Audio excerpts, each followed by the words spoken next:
Welcome back. Today we're going to be seeing how to add a part, and with just one single click the players can join your group in Roblox Studio. Let's go ahead, let's get started. Now, for us to get started on this, the first step that you have to do is open up your Roblox group. Make sure that you have a group. If you don't have one yet, make sure to create one. Once you have the Roblox group open, let's get into it. At the very top, you have the URL. This is the URL at the very top. All that you have to do, double click on the string of numbers, right click on them and copy it. This is the group ID. The ID is identification document. Basically it shows that I am the owner of this thing. In this case, I am the owner of this group. No other Roblox group have the same ID as mine.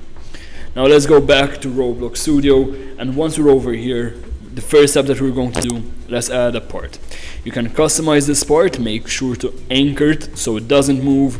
You can change its color, its material. This part is all up to you. I'll fast forward this part.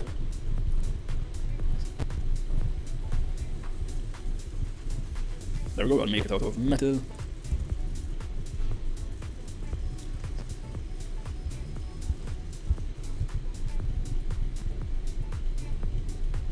Let's do this red, neon. There we go. So this is the button that I've made. The players get closer to this button, then they can join the group. You can customize this part however you want. Now make sure that you've anchored all of these, otherwise they'll just move around. I'm going to click on the red part, which is the button. So let me just rename this to button. Click plus, and we're going to add a proximity prompt. Now this is where 90% of other game designers lack. It's the small details that we can add in the proximity prompt that other game designers don't actually do. For example, the hold duration, I would never leave this 0. For a group prompt, usually it's best to set it either 0.5 or 1 second, something short, but that way it gives more satisfaction to the players and they don't accidentally press it by mistake. I'll do mine 0.5 seconds. If you continue scrolling down, oops, 0.5.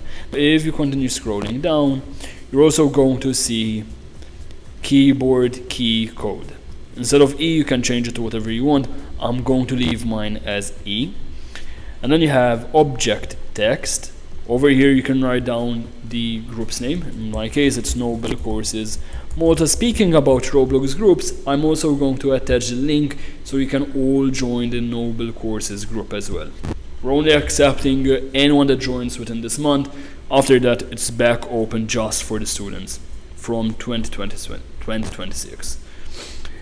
Alright, now the next step where it says action text, we're going to change that to what the action is going to be about. So let's find action text. Instead of interact, let's write join the group. At this stage, you can even go ahead and test it out. So let's go closer to this part over here. Noble Courses Malta, join the group, but it does nothing yet. So let's move on now to adding the script, and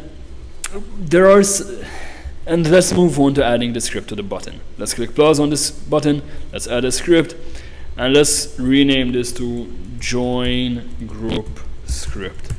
Before we start typing a single letter for the script, let's stop for a bit. Look at the properties over here. You'll find that the run context is set to legacy. That's by default.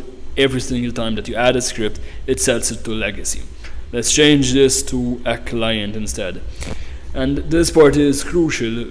Group prompts cannot be triggered by the server. They have to come from the player's computer, which in that case is the client. So the player's computer, if you join a game, you're the player, then you join from your computer. So you're basically the client. By changing it from legacy to client, we tell the Roblox to run the script locally for every player, even though if it's sitting inside a part in workspace.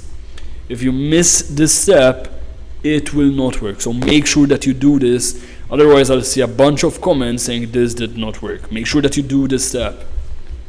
Now let's move on now to writing the actual code. The first step for this code is the logic part, it's the variables. So let's write local and then the name. Group service is equal to game, get service, and the service type. In our case, it's going to be group service. The next variable is going to be for the group ID. So group ID is equal to, and over here you can paste your group ID, which we got from the URL before. Next step is what actually will happen now. So script dot parent dot proximity prompt dot triggered, that means we've pressed E for 0.5 seconds and then it will trigger. We're going to connect a function. Remember, a function from the other videos, you can watch all the other videos that we've done. We have a 4-episode series all about coding. I do suggest you to watch it, and I'm going to link it as well in the description. Let's move on. Group service, prompt join async, and then the variable's name, which is group ID. That's practically all. Let's give it a try. Let's click play, and it should work. Now make sure, before I test it out, make sure to like and comment if you're enjoying these videos. Also, if there are any other new videos that you want to see, make sure to let me know in the comments, and I do appreciate all the support that you show. Let's go ahead and test it out. Now it's the moment of truth. Let's see. And there it goes. You are already a member of Noble Courses Malta. 261 members. Let's see if we can reach 200 members. And that's practically it. Now the full script will be in the Discord and also in the comments. Make sure to join the Discord, that's completely for free. And I'll see you all in the next one. Thank you all for watching.